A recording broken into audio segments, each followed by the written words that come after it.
প্রিয় বাংলাদেশের নাগরিকবৃন্দ এবং আমার সামনে থাকা গণমাধ্যমের ভাইয়েরা, আমাদের আজকের এই সংবাদ সম্মেলন আপনারা জানেন জাপানে প্রধান উপদেষ্টা অবস্থান করছেন এবং জাপানে গিয়ে সেখানে গণমাধ্যমের সামনে একটি বক্তব্য দিয়েছেন যে একটি রাজনৈতিক দল ব্যতীত কেউই ডিসেম্বরের মধ্যে নির্বাচন চায় না। আমজনতা দলের পক্ষ থেকে আমরা মনে করছি এটা একটা অসত্য বক্তব্য।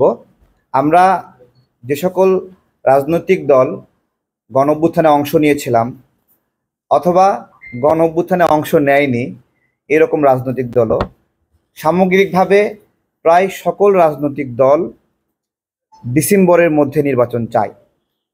আমরা এটা কথা বলে নিশ্চিত হয়েছি। এই সংখ্যা প্রায় 50 থেকে 51-র কাছাকাছি। তো সেই জায়গায় এতগুলো দল নির্বাচন চায় ডিসেম্বরের মধ্যে, প্রধান উপদেষ্টা বলছেন যে একটি দল মাত্র নির্বাচন চায়, তাও বিদেশের মাটিতে গিয়ে। এইটা আমার কাছে খুবই বিব্রতকর এবং আমি মনে করি এ ধরনের অসত্য বক্তব্য ওনার শপথ ভঙ্গের কারণ বলে আমরা মনে করি। আমরা এই বিষয়ে তীব্র নিন্দা জানাই এবং আমরা মনে করি জুলাই পরবর্তী সময়ে এই ধরনের অসত্য বক্তব্য আমাদের জুলাইয়ে আমাদের যে ঐক্য হয়েছিল সেই ঐক্য বিনষ্টের কারণ। এই অসত্য বক্তব্যের প্রতিবাদ জানাতে আজকে আপনাদেরকে ডেকেছি। আমাদের যে প্রেস বিজ্ঞপ্তি এটা আপনারা একটু নিয়ে নেবেন, আমরা দিয়ে দেব আপনাদেরকে।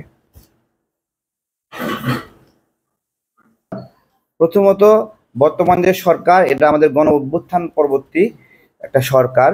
গণ অভ্যুত্থানের মানুষগুলোকে নিয়ে সরকার এটা বলা যাবে না। গণ অভ্যুত্থান পরবর্তী সরকার, গণ অভ্যুত্থানের সরকারও এটা বলা যাবে না, কারণ গণ অভ্যুত্থানের অংশীদারিত্ব এই সরকারে তেমনভাবে নাই। তো এই সরকার যদি এমন চিন্তা করে যে তাদের বাংলাদেশে রাজনৈতিক লড়াই সংগ্রামে কোনো অবদান নাই, এরকম অবদান না থেকেও তারা যদি রাজনৈতিক খায়েশ পূরণ করতে চায় বাই চান্সে ক্ষমতা পেয়ে, তাহলে সেই ধরনের ইচ্ছাকে দমন করার জন্য আমরা পদ্ধতি জানি কিভাবে এই ইচ্ছা দমন করতে হয়। এই গণতন্ত্রের বিরুদ্ধে ষড়যন্ত্র করলে কিভাবে সেটা দমন করতে হয় আমরা জানি। এটা খুব বেশি পুরনো হয়নি। আমরা অল্প কয়েকদিন আগেই যারা জোর করে ক্ষমতায় থাকতে চাচ্ছিল, যারা আমাদের ভোটাধিকার হরণ করছিল, যারা আমাদের মুখের কথা কেড়ে নিতে চাচ্ছিল, যারা আমাদের ভাইদের সন্তানদের হত্যা করছিল, তাদের পরিণতি কীরকম হয়েছে এটা সবাই জানে। ডক্টর ইউনূস এবং তার সরকার যদি এইরকমভাবে একই ইচ্ছা পোষণ করে, তো বাংলাদেশের নাগরিকরা এটা তাদের পথ রচনা করে নেবে, যা হবার তা হবে। হত্যায় অভিযুক্ত, তাই না?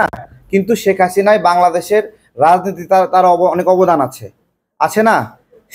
সে 90-এর স্বৈরাচার বিরোধী আন্দোলনে অংশ নেয়নি? এরকম দীর্ঘদিন সে রাজনীতি করেছে। আমার প্রশ্ন হলো, ডক্টর ইউনূস যে বাংলাদেশে রাজনীতি করতে চান, যে রাজনৈতিক ওনার অভিলাষ, এর জন্য উনি কি ত্যাগ স্বীকার করেছেন?